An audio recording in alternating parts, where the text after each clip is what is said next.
Welcome to the kitchen. Today we are keeping it crispy, cheesy, and totally satisfying. We are making gourmet quesadillas. I have a special sauce recipe that really ramps up the flavor. These are simple to make, fun to customize, and totally satisfying. Let's get started. So I'm gonna start off with the sauce. One of the things about quesadillas that's so great is everyone in your family can make their own version if you have a bunch of stuff. It's kind of like taco night. But I like to have this really super flavorful sauce that everyone can put on their quesadillas so that every quesadilla is super flavorful. So this starts with a base of chipotle chili peppers. These are smoke-dried jalapeno chilies, and they're reconstituted in these cans in a garlic tomato sauce called adobo sauce. So when you're using these though, because as you can see, they're whole chilies. Here, I'll hold one up so you can see this. They're whole chilies like that. So that can be kind of a pain. So what I like to do, I always like to puree the whole can and put it in a jar in the fridge so that anytime I need to use chipotle, it's ready to go and easy to use. So I'm gonna put this in the food processor, and you can also use a blender for this. Sometimes if you're using a blender, you might wanna do 2 cans because there might not be enough, stuff to make the blades go. All right, let's do it. Oh. I'm just gonna scrape down the sides just to get it nicely pureed. It's harder to scrape sides with a mini spatula. I like mini spatulas for small things, but this was a big thing.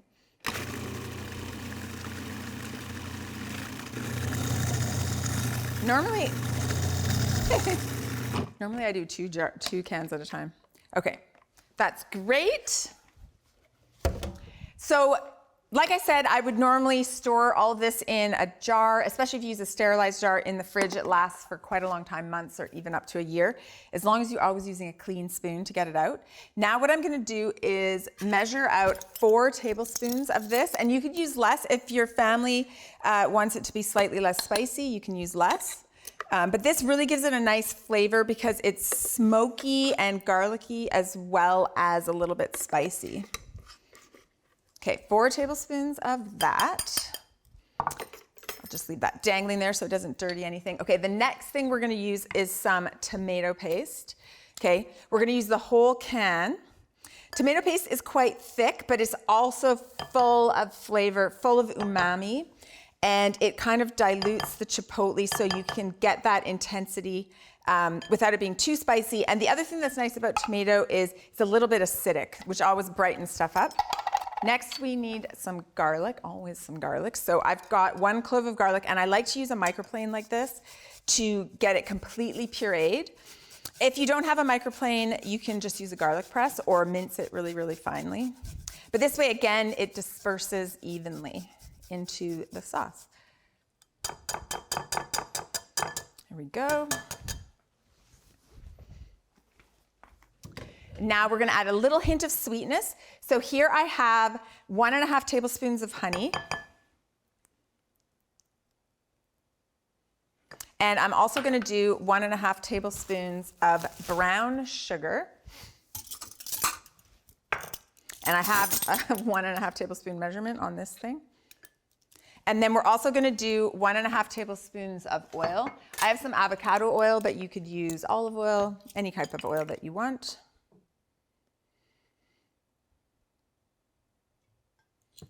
And finally, 1/2 teaspoon of salt.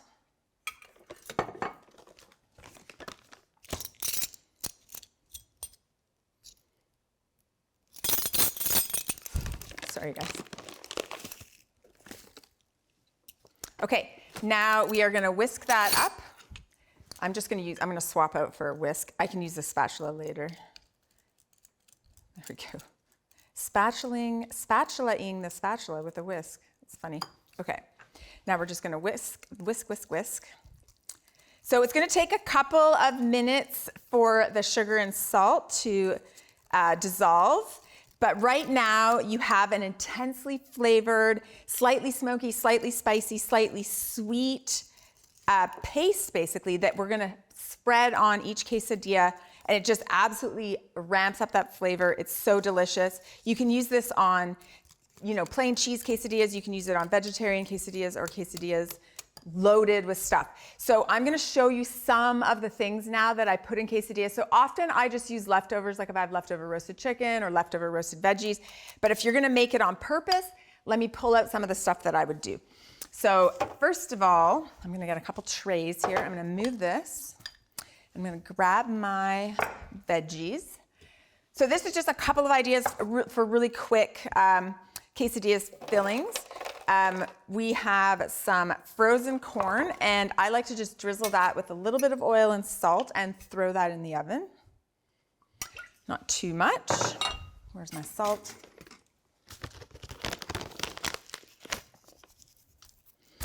And I'm just gonna toss that up here. And you just throw it in the oven long enough to thaw out the corn and intensify the flavor. I mean, if you want to be in a real hurry, you can literally just run some hot or boiling water over it. I'll put that in the oven in a second. I'm also going to do I've got some sliced onions and peppers here. Same thing, just some oil and salt. We're going to throw that in the oven. If you have leftovers from like maybe grilling some, you can just quickly slice them up. And I'm gonna show you some other things that I like to throw in quesadillas. You know, you're kind of making like, I don't know, a spicy calzone really, like cheese and stuff folded around some crispy tortilla, or with crispy tortilla folded around it. Okay, so see what I've got here. I've got my onions, peppers seasoned and my corn seasoned. You wanna have them flat like this so there's a lot of air circulating. I have my oven on 400 degrees convection and I'm gonna throw it in there.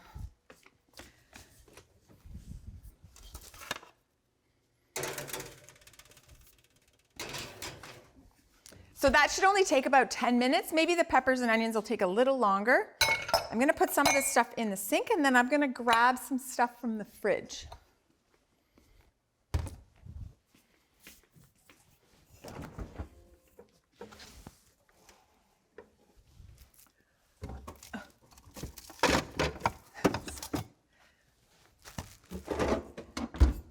All right. Okay, so a couple of really quick items here that you can use. I've got some canned black beans that I drained and rinsed off. Any type of bean will do. And then this is some chicken that I tossed with some seasonings and did in the air fryer. But you could use leftover chicken, or if you have leftover rotisserie chicken from the grocery store, that works great. So we've got all our components. We've got veggies in the oven. We have our delicious sauce. Our quesadillas are coming together. Crispy tortillas, melty cheese, all the flavor. We have all the components ready to go. When we're back in the kitchen, we're gonna put them together, but stick around because next we're on the road. Cookin' on the Road is brought to you by Whisk Victoria, the small but mighty kitchen gadget store for every home chef. I'm here at South Island Farm Hub, which is one of my favorite organizations in Victoria, and Laura Gare is going to tell us all about it. Thanks so much for having us, Laura. Yeah, thanks Heidi. Thanks for coming. Nice to see you again. Yes, absolutely. I used to work here part-time many moons ago. Yeah. So South Island Farm Hub is essentially an online farmers market. So what we do here is we're aggregating produce from all over the South Island, from a whole bunch of local farmers and egg producers and meat suppliers and fishers, and we bring it all here and then we sort it out into customer totes and we get it out to people's homes. And we also get it out to charities and school programs too, because we are part of a charity, the Victoria Community Food Hub Society.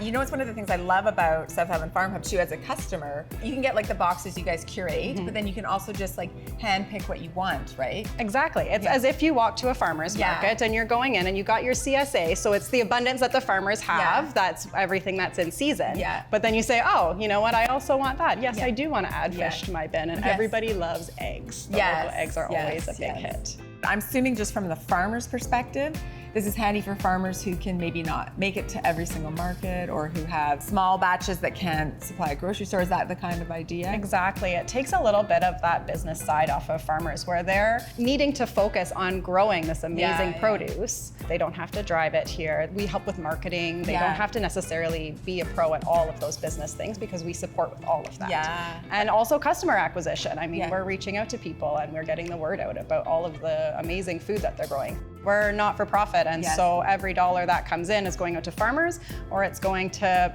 get our staff and our transportation going so that we can get it out to people who otherwise wouldn't be able to access it or afford it for whatever reason. The cost of food is high. Yeah. People are struggling, and so people who are doing meal programs, food hampers, that kind of thing are also able to access this really good local produce. Yeah. But we subsidize it by half so that they can afford it. Oh, that's amazing. Yeah.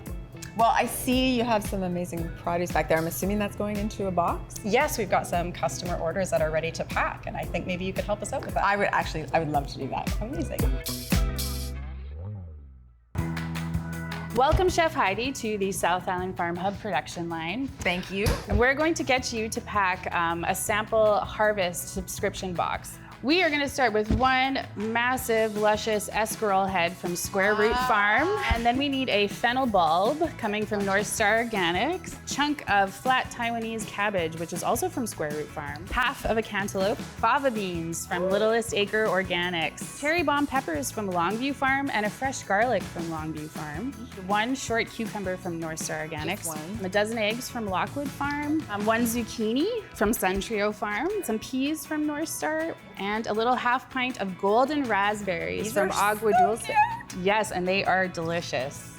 And that completes one harvest box plus some extras. Okay. Oh, it's beautiful. These are some other examples of items we have this week. So Look at this watermelon. this beautiful watermelon, could cut it open if you want to. Oh, look at how, oh my God. And it has seeds in it. This will be my first watermelon of the season. Cheers.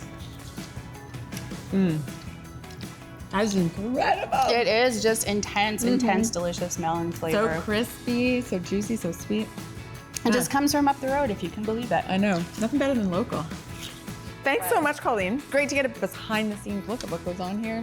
Well, we appreciate you coming and getting to share it with somebody that really values what we do. Oh, thanks so much. It's nice to see you again. Nice to see you. Cookin' on the Coast is brought to you by Country Grocer, with 11 convenient locations across Vancouver Island and Salt Spring. Welcome back. It's time to keep the quesadilla magic going. Let's pick up where we left off. So we have made our amazing and delicious spicy chipotle sauce, and we have a whole bunch of toppings here, even more than I showed you last time. So first of all, what I didn't get to show you before was the cheese. My favorite cheese for quesadillas is Monterey Jack.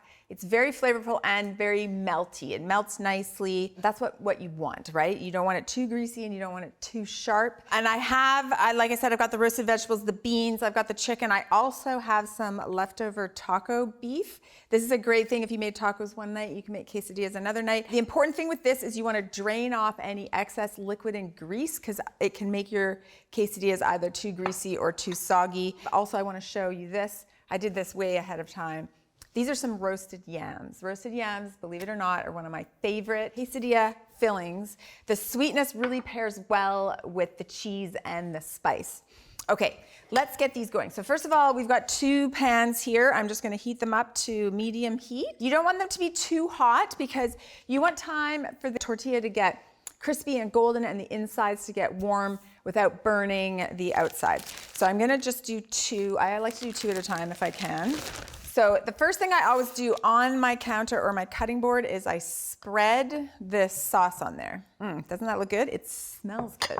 You want to get it right to the very edges, but you don't need to have it too thick on there. You want to make sure that it's not like oozing all over people's faces. You know what I mean? This is when, oh wait, oil. We need a bit of oil. Don't let me forget the oil. So just the tiniest touch of oil on here.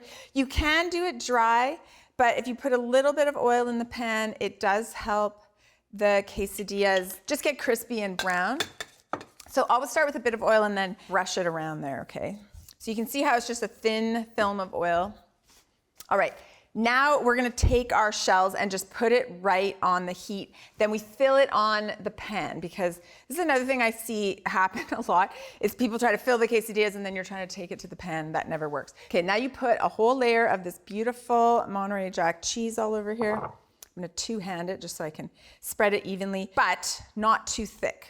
Because remember, this is gonna get folded in half. This pan isn't big enough. There we go. Now we are gonna fill them. So I'm gonna make 2 types. I'm gonna make a chicken, yam, and pepper one, and I'm gonna make a taco beef one. So we'll start with the chicken. We're just gonna fill half of it, okay? Because remember, we're gonna fold these in half. Now, if you wanna make a really big quesadilla and your, time is at a premium or space is at a premium, you can actually sandwich like a whole other one on top, but it does get tricky flipping them. Okay, now I'm gonna throw some yams in there. Ooh, I lost a yam. This is already smelling really good. And you can see the cheese is starting to melt. So that's a sign that the tortilla is getting nice and crispy. Okay, and a few little peppers. Now, you wanna just be careful not to overfill. I'm an enthusiastic overfiller of everything, like burritos, tacos, pizza, but you know what? Less is usually more. Okay, press that down. Next, we're gonna do our beef one. So for this one, I'm gonna do this leftover taco beef and some black beans and corn. Okay. Oh, and you can make this ahead of time easily or use leftovers like I said. It's always a great idea if you can take the chill off the meat. You can use it directly from the fridge, but I find it's helpful to heat it up slightly because sometimes the insides take a while to heat up and then your tortilla is burnt, right? So just some black beans, extra nutrition, extra fiber. If you're vegetarian, you could use black beans with any of the vegetables, or sometimes I've used refried beans in here as well. Or smoked tofu is another great option if you're vegetarian. Okay, there we go. And now this one I think is ready to fold. Let's take a look. Now the cheese is melted. That's usually a sign that it's ready to fold. So even though we don't have great color on there yet, that's totally fine because we're gonna flip it back and forth a few times. And this one, we're gonna wait till it's melty. Yeah, we've just really gotta wait for that. I'm gonna show you a couple toppings that we're gonna put with this. So obviously, homemade guacamole. That's something that my kids, if I'm making any kind of Mexican-inspired food, I have to have guacamole. It's their favorite thing. So I've got some homemade guacamole here. If you're looking for a recipe, there will be a really simple recipe on the website that you can check out. Next is sour cream. Now, I have a hint for you here. Always stir the sour cream before you serve it, because when you first get it, it's kind of like thick and gelatinous and really hard to dip. So if you stir it like this, it becomes really smooth and creamy. Okay, sour cream, guacamole. Now let's flip this again. Let's check the other side.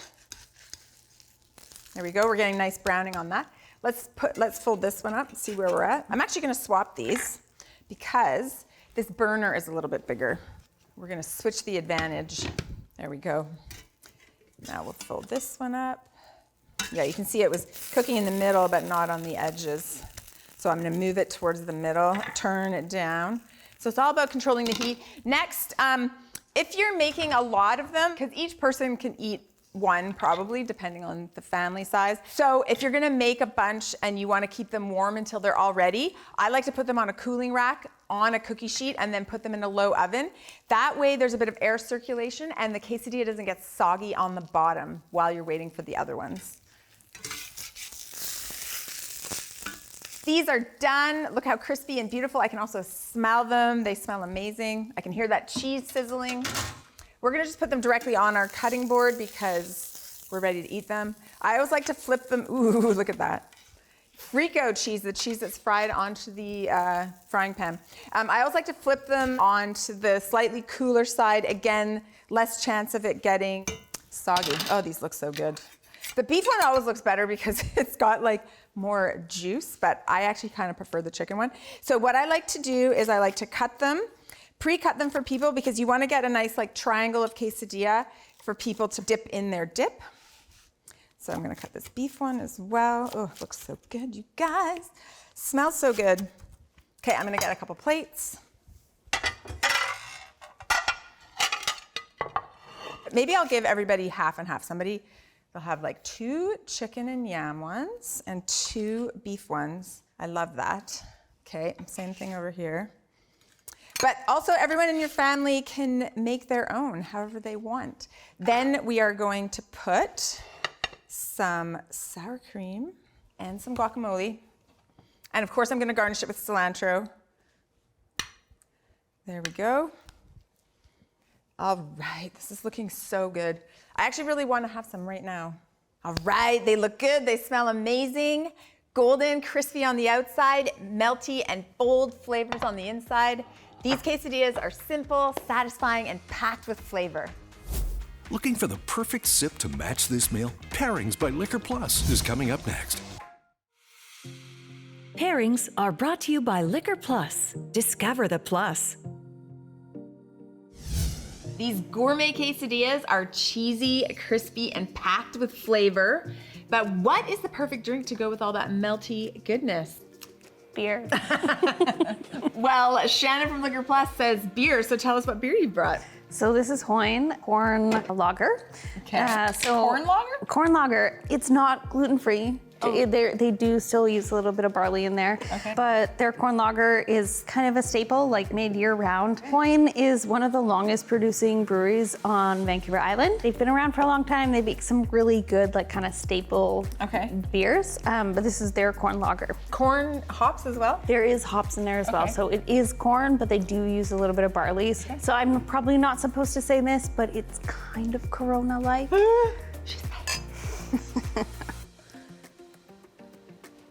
It's really like refreshing, great. You could serve it with lime if you want. We're not doing that today because we have a little bit of citrus probably in this avocado. Yeah, Guacamole. there's guacamole. Yeah, and there's there's tartness in our special quesadilla sauce. Okay, so you want to try the beef one or the chicken one? This one. The beef one? Okay, you're I gonna try think that so, one? I'll try the beef one then. And then if you want to try it with some guacamole, you can just spoon that on there. I definitely want to try some guacamole. Can you taste the chipotle honey sauce in there? I love it. I love the honey. Where's the honey from? Friedrich's. Okay. Yeah, Vancouver Island. Yeah, absolutely. I try to get as much local stuff as I can. That's awesome. That's great. Let's try with the beer.